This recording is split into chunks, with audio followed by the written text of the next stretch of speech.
in its initial stages, although there may have been intermediate residents in the South prior to getting to Harlem, in small cities and sometimes large cities.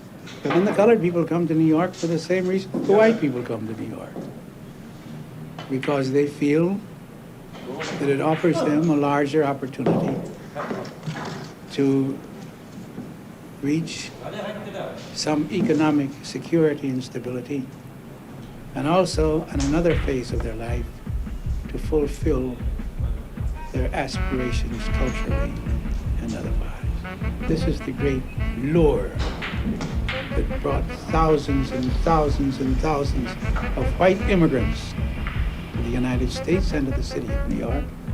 It is the identical lure which brings Negroes.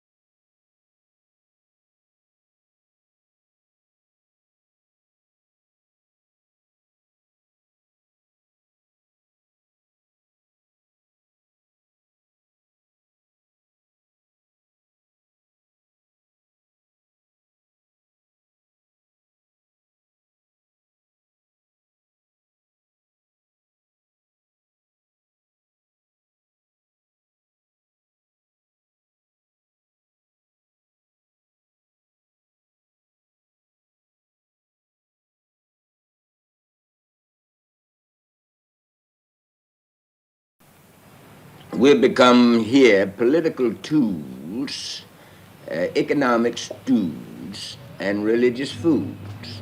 In politics, we're used when someone wants to be elected to office, and after that, we're forgotten until election comes around again. Economically, we first fired and the last hired and poorly paid. And religiously, we have been taught that we'll get all of these things we ask for when we get to heaven.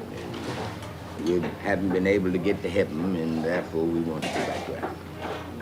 Now the Peace Corps that they're spending millions of dollars is supposed to go to Africa to make friends with Africans. It isn't in Africa where we need Peace Corps. They should send these Peace Corps to Mississippi and to Alabama and to Tennessee, where Negroes are burned and lynched and where churches are bombed. Somebody told me that it is bad in Russia. It is bad everywhere. Well, that's what they tell us. We know it's bad here.